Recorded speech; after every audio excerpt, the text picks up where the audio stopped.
So now to get to my guest today, in my private practice, my spiritual practice, one of the hardest sessions that I ever find myself doing is when parents come to me who have lost a child.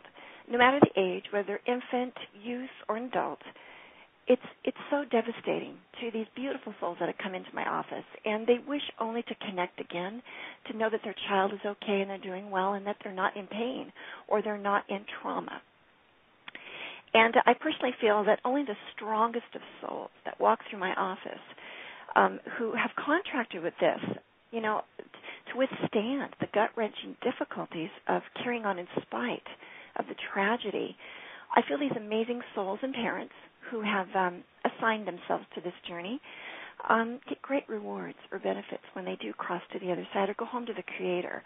Well, today my guest, Robin James, and she's also known as Sulara. I believe that's her spiritual name, and she'll explain in just a moment.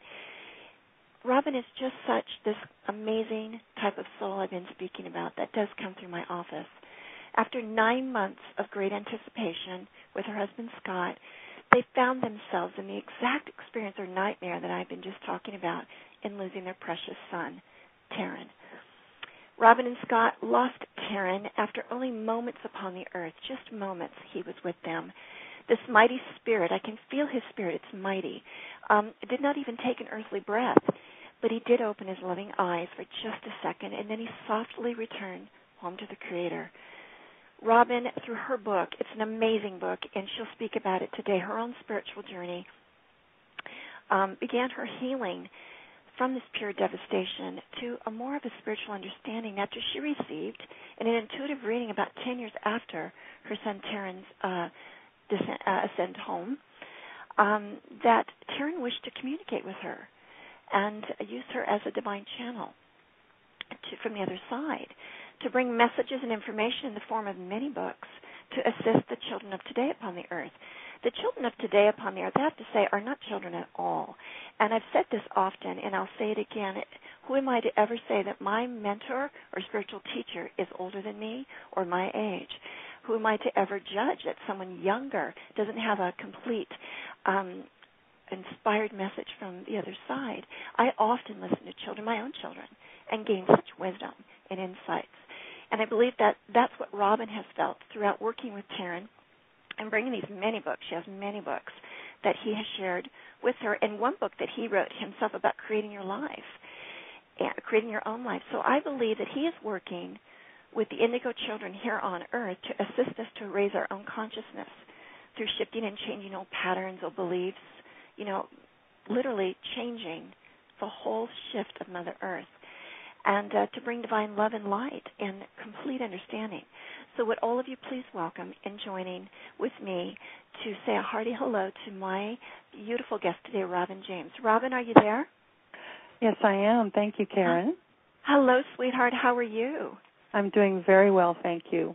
I'm so grateful and glad that you are with me today and sharing this amazing journey from complete despair into a more of an understanding and a heightened view of how things, how they operate and how they work, and some of these mighty souls that are on the earth right now, the indigo children. I'd like to start, first of all, our hour together about, if you can just give us from, the moment that this happened with Terran to, of course you can't give everything in a few moments, but just, the heightened situation of when you went from the devastation to more of a spiritual understanding, kind of how your journey went. Well, actually, when Terran was born, I had been on a spiritual journey for many, many years. And so when he opened his eyes and looked at my husband, Scott, and then closed them without ever taking a breath, I knew that there was higher purpose. There was no question in my mind that this was not a terrible mistake, that this was something that Terran had chosen for his own highest and greatest good, and for ours as well. And at the time, I didn't know what that was, but at that time, as I said, I'd been on a spiritual path for many years, and I had complete trust and faith that everything is perfect. Now, of course, that didn't lessen our grief at all. Oh, no. It was devastating, obviously. Yes. but it was helpful to have that faith and to know that there is always higher purpose in whatever happens. And so I didn't. Go ahead. Yeah, I didn't understand why this had happened, but I have gotten readings with many gifted psychics over the years, and one of those psychics told me that Terran had decided to actually stay in the earth and stay and work with my husband and me, although he wasn't in physical body. Exactly. And so Terran is in the earth even as we speak. He's in many realms, but he's also in the earth with us. And not too long after he died, we were guided to a very sacred land and guided to build a beautiful point of light, a temple of light in his honor. And I knew then, I thought then, that was part of the purpose of his passing, that we couldn't have built this beautiful temple of light if we had had to take care of a child. And so at the time I thought, well, perhaps this was the purpose, or at least part of the purpose. And then, much to my surprise, 10 years after he passed, I was having a reading, and the woman said, "Terran's here," and I said, "Yes, I feel him with me often." And she said, "He's wondering if you would channel a series of books for the Indigo children with him." And my jaw just sort of dropped. Oh, yeah, and I'm chilled, completely chilled. Because I actually had been channeling for a number of years, but I had never in my wildest imagining thought of channeling my own son, Terran. Wow. And I said, well, sure, why not? I channel other people's guides and higher selves. Why can't I channel my own son with this work for the Indigo children? Right. And so that's how these books began, and they're called Keys for Creating Your Life, a guide for young people. And these books truly are not just for the Indigo teen, who they're written for particularly, but they're for everyone. I was thinking this morning that the subtitle could be A Guide for Young People and All Children of God, because we are all children of God. Oh, yes, we are. No matter what age, we're all children of God, yes. These books are written for these advanced souls who've come in to heal the planet and for everyone who wants to take part in healing the planet. Exactly. So I began channeling. When it felt right, I would sit down and say, "Okay, Terran, what do you have to say?" And I would record the message. I am clairaudient, not clairvoyant. I hear messages from Spirit and pass those on exactly as I hear them. Right.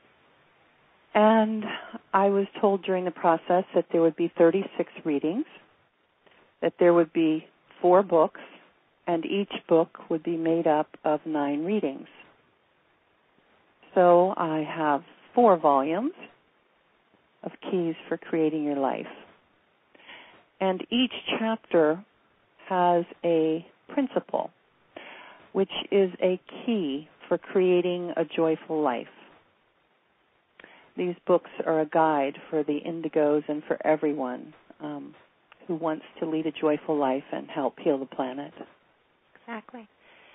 At this moment, Sulara, would you mind sharing with the listening audience what an indigo is, or the vibration of indigo, your perception of that?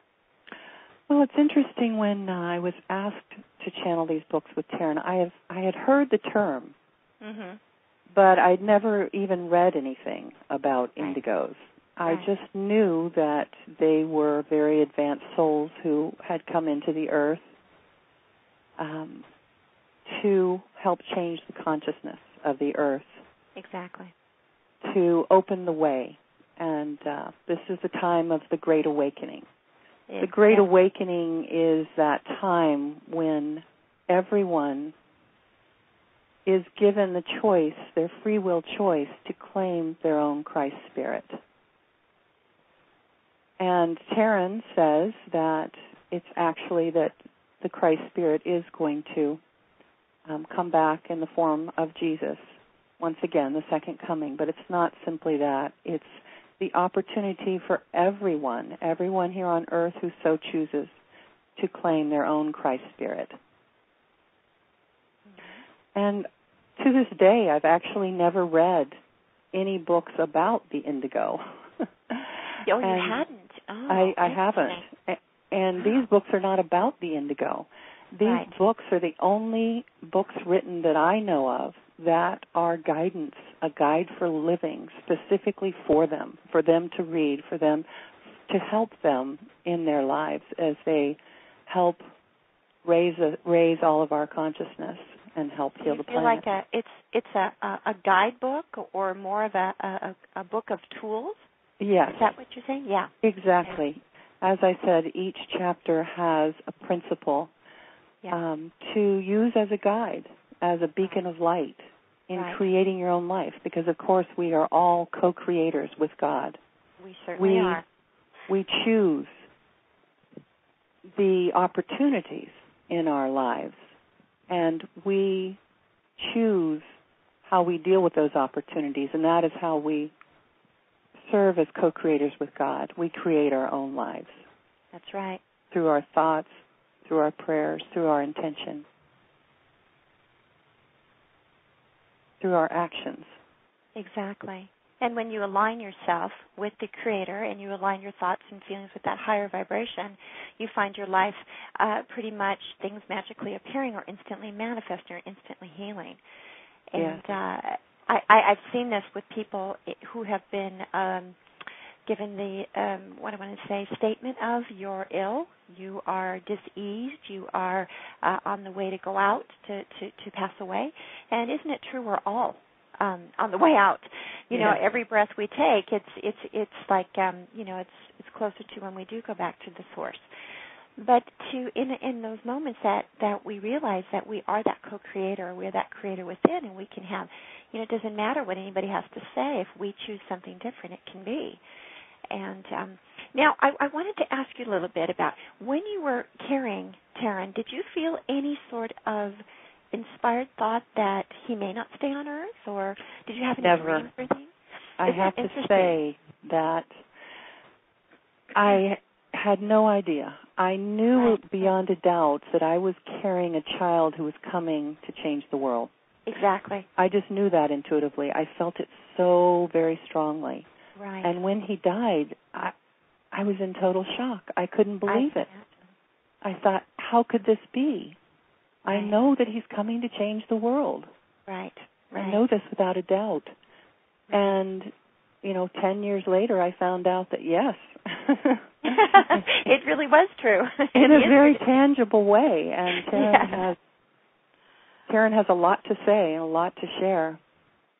He's enormous. I can feel him right here in my office. It's very powerful and palpable, his presence. It's I'm very honored that he is here with me and with you and with all of us. Let me ask you this now. You said that you were on a spiritual path before Terran's birth onto the earth. Yes. When you were carrying him, did you find that your intuitive gifts heightened, or after he crossed, heightened your clairaudience, or did you reclaim them, or can you kind of explain when you're channeling? I want to say, the opportunity to open to spirit. Did it shift for you during your pregnancy or after? Well, I believe I did experience some heightened ability, but as I said, I had been channeling for a number of years. Right. Yes. You just went in a different direction 10 years after Terran's physical death? I believe my abilities just became much more expanded. Exactly. I feel like a fuller, richer, more delicious is the word I just heard, actually. Yes. Connection. Well, I love that. I love when the angels bring those through. Now, you told me, and I know that so many people don't tune into their own spiritual guidance. And I don't mean that they don't really mean to. It's just that they go outside of themselves to find the answers when the answers are within. All of us, we all have this amazing gift from our Creator to be instantly connected and hear all that we need to do as far as our truth. Now, when you say you live by your own spiritual guidance, kind of what do you mean by that?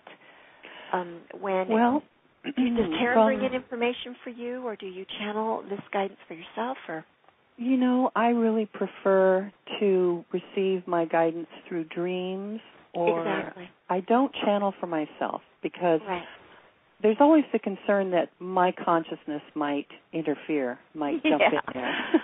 Well, they say surgeons don't operate on themselves either. Right, exactly. That was my thought exactly when I was thinking of this talk, because my husband is a surgeon. Oh, is he? Yes. He is also a shamanic healer, an incredible shamanic healer. But my guidance has come in the form of dreams. Right. In my, I guess, probably my 20s or so, I started having what I call guiding dreams. Mm-hmm. And I found those very, very helpful. And I found that whenever I followed those dreams, that was the very highest and the best. Right. And I have communication with nature through the animal spirits. Mm-hmm. So I have animals that come to me in nature that represent certain things that teach me lessons. Wow. And so I'm just so blessed to have that. I love being out in nature, and, of course, Terran always highly recommends spending as much time in nature as you can. There are just so many gifts that are ours, just simply opening to those spirits in nature. Exactly, and to the higher vibration of nature, because oftentimes I go to this website that's connected to Africa. It's an African watering hole where all these animals, beautiful animals, show up. And I heard one time when these zebras were around the watering hole, and I was having a difficult time and worrying about things and the earthly things that we can get ourselves into. And they said to me so clearly, we worry about nothing. We know all is provided for us. Right. And if it's not in the moment where we're at, we're guided to go to where it's at. We never are concerned. We know that basically what they were telling me is that the Creator has their back. And they don't doubt it. They don't get into a space of denying it or saying, they have to work at it to receive. They know that they do automatically. And it's such a learning tool for me to watch them in their natural environment of just peace and ease. They really, all these, and I have to say, off in the distance, I could hear at one time when I checked in, a lion's roaring. I couldn't believe it. I'm thinking, there's not much heat between those lions and those, it was gazelles at the time, actually. And I think nobody was scared. Nobody was worried, and I thought, God, what a sign for me. Nature does have some powerful, really powerful messages. Very powerful. And I love that Terran recommends that we get out in that gift, and we really... Oh, yes. He's very specific about some of the ways that you can benefit from the gifts of nature. And some of the guidance I've received, for instance, I thought about ending my first marriage for many years, but I just really couldn't find the courage to do it. And one night I had a dream that I was listening to a reading in the dream with someone who I've used for many, many years, an incredible channel who's just like Edgar Casey was. His name is Al Miner, and he channels a grouping called Lama Singh. And in this dream, I was listening to a reading by Lama Singh, and Lama Singh said to me, yes, you do need to leave your husband, but don't worry. Everything will be all right. Right. And I had the most incredible rush of love permeating my entire being in this dream. And I woke up, and I knew that was real. And that gave me the courage to make a step that perhaps I would have taken years more to make. Exactly. Yes. Don't you feel that with this rush of love or this feeling that just embraced you was that support that we would like to have, to know that no matter what we venture through, we'll always be taken care of and provisions provided for us. Right. No matter what. Yeah. And then I had an incredible dream when I grew up in Florida. and I had never thought of moving. But this whole adventure with Terran really began with these dreams of moving. And I had many, many dreams giving me actually the details of moving. And in one dream, I was sitting in an audience watching tryouts for a traveling show. And I thought to myself, well, what can I do for the traveling show? And there was a man sitting in the front row who was in charge of hiring, and I went up to him and I said, well, do you need a massage therapist for your traveling show? And he said, well, yes. Do you want to come along? And I said, well, I don't know. Where are we going? And he said, we're going to a little tiny town called Midland near the West Coast. Mm-hmm.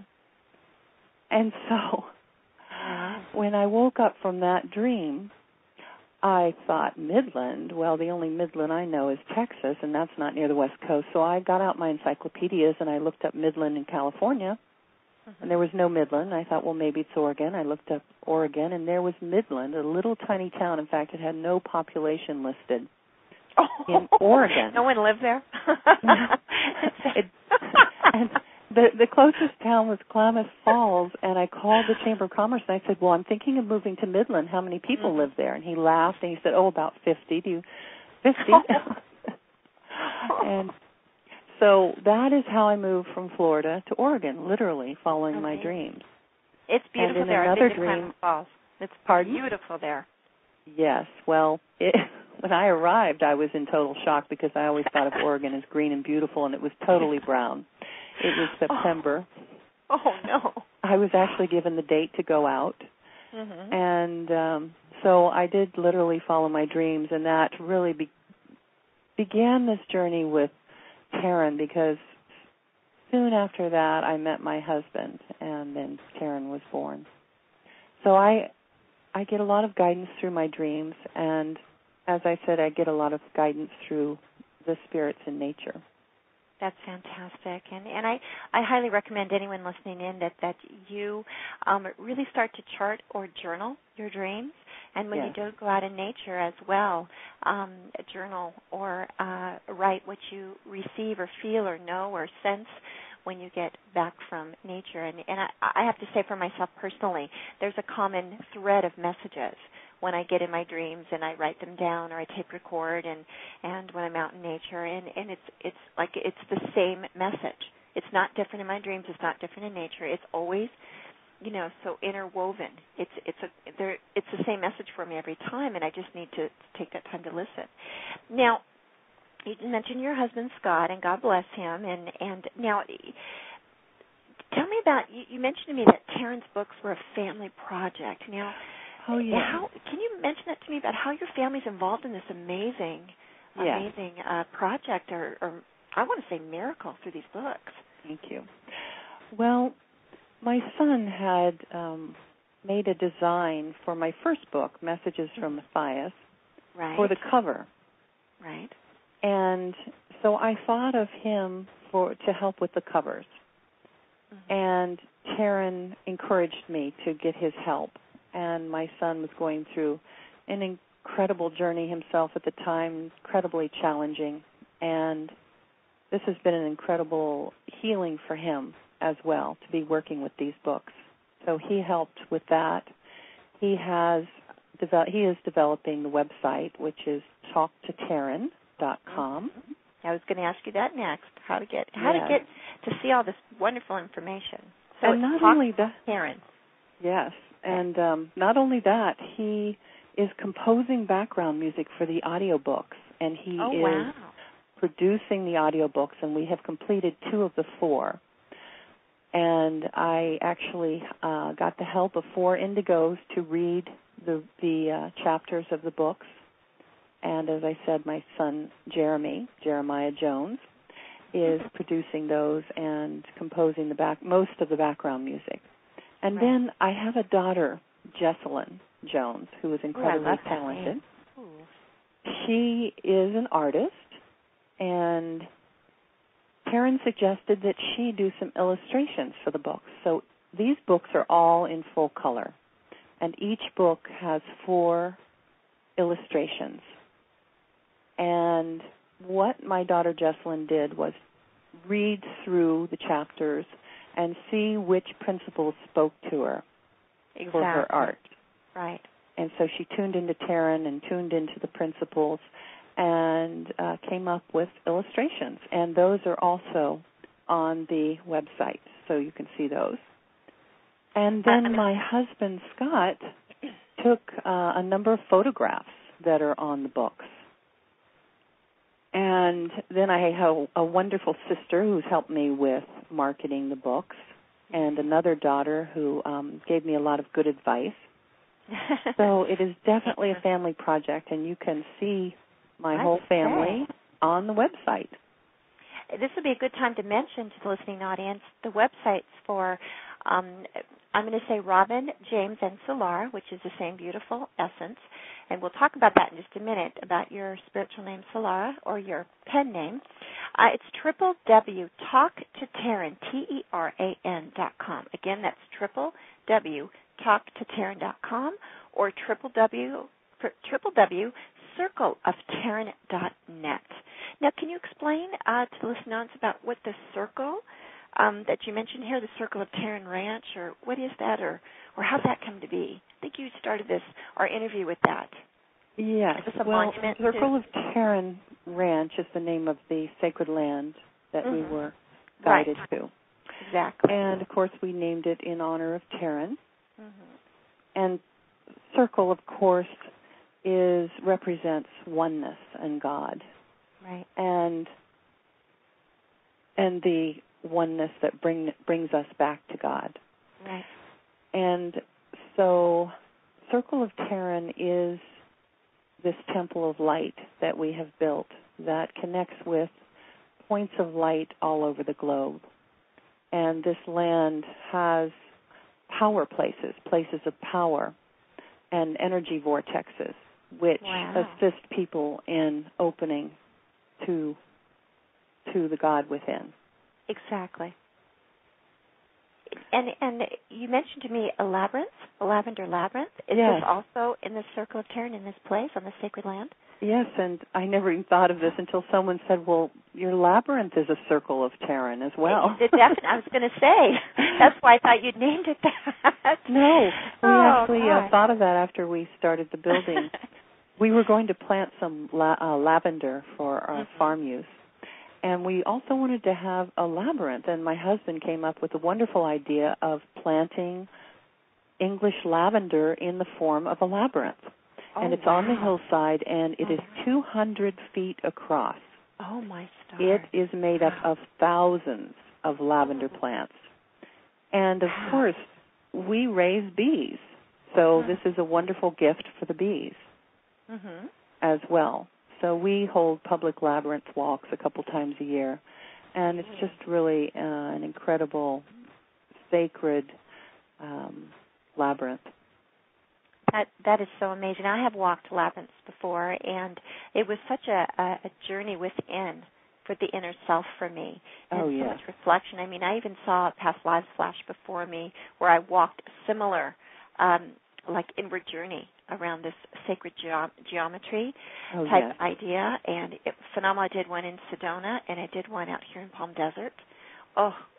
They were phenomenal for me, and everyone that was with us, in my group, sat down and journaled these amazing messages.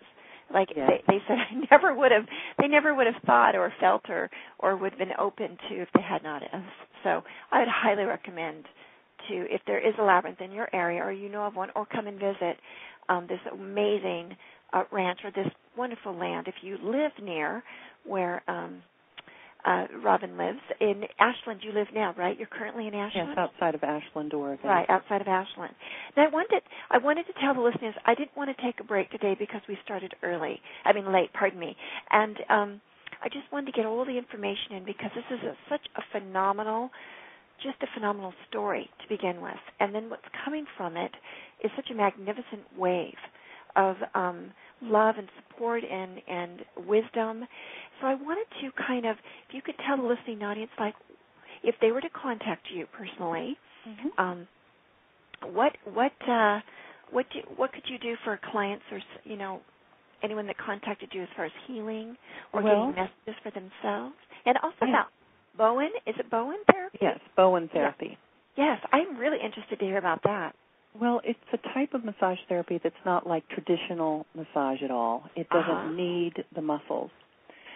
It works on all the bodies. It's healing for all the bodies, mental, emotional, spiritual, and physical. And I guess some people would say it's more energy work because it's very gentle. Actually, a lot of midwives take Bowen because it's used on newborns a lot to help babies that have been through difficult births. And it's also used on the very elderly because it's so gentle.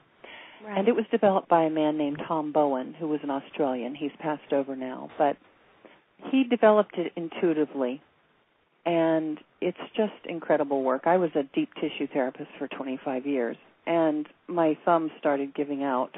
And I thought, I don't want to give up my healing work, but what can I do? And then, of course, you know how these things happen. Mm-hmm. People started telling me about Bowen, 3 days in a row. That's kind of a message, the power of three. Yes, so I immediately looked it up and signed up for a course that would happen to be coming to our area very soon. So I've been doing that for a number of years, and I just love that. And of course, I do that in person. And then the other thing I offer is nutritional guidance. And I wanted to say to both you and your producer, I wanted to suggest for your allergies and your sore throat to Black Mission figs. Black Mission figs. Three times a day is incredible. It's like a natural antihistamine.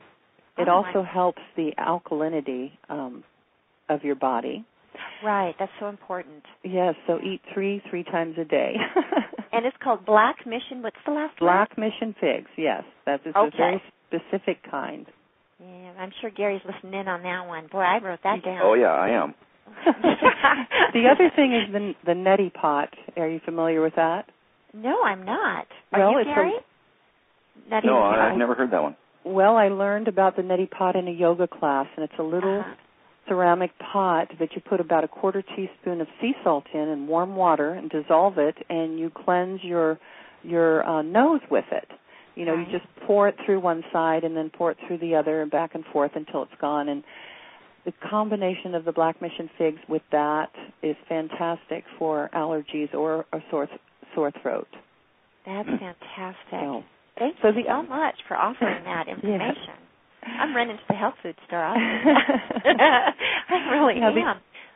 The other thing I offer are channeled readings, and I do those either in person or I can do them long distance. I don't do them over the phone, but if someone doesn't live in the area, they can email me their questions.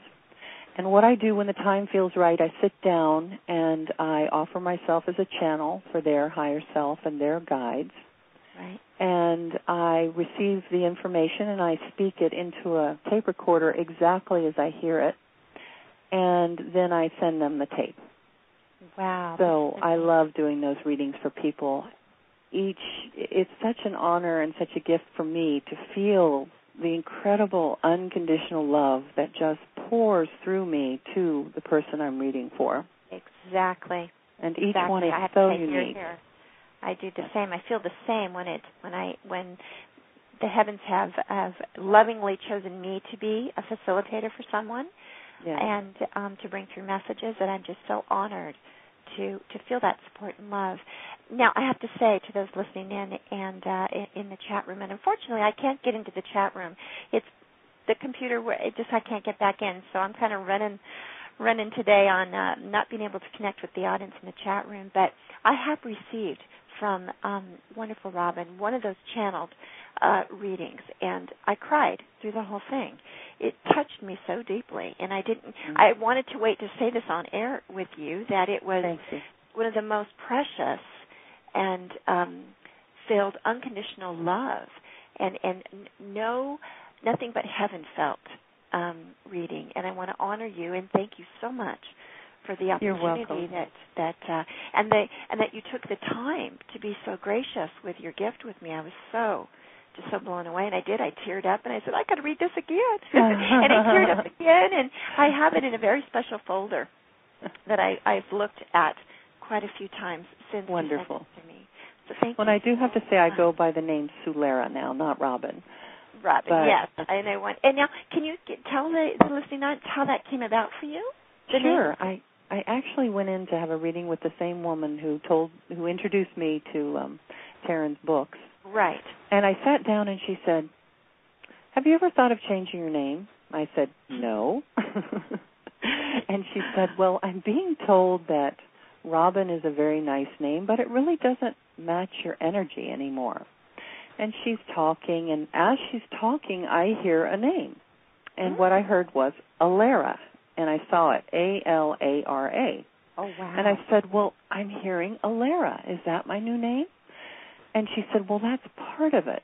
She said, "The other part of it is to honor your owl medicine by going home, looking in a book of owls, and finding the name of an owl that you resonate with, and combine that with Alara." Oh, my. And so I went home, and first owl I looked up was the white owl, because that's one of my main guides when I do the channeled readings, the great white owl. Mm-hmm. And that did not resonate with me at all. It was a very strange name. And so I just kept looking, and I found the northern hawk owl. And the name of that owl was Surnia Ulula. Wow. And I thought, wow, that's interesting, Surnia. I wrote down Surnia Ulula, and I wrote down Alara, and I just came up with Sulara. And that is so perfect. That honors my owl medicine, and I was also told that Alara means strong of heart. And then I was told that nobody messes with an owl. So no, I fully agree. I have to say, Sulara, just before I called into the show, I heard an owl outside my door. Oh, I perfect. did, outside my house. Perfect. And I thought, this is odd. This is the daytime. Not odd at all. But it's not. I mean, if Spirit's going to show up, it'd be day, night, whatever. But I thought, that's really odd that I'm hearing this now. I usually hear him behind the house, actually when I'm in the kitchen behind the house, and here it was in my computer room area, my loft area, and just singing away at me. And I thought, that's really unusual. Isn't that funny that you're saying yes. this? Oh, my gosh.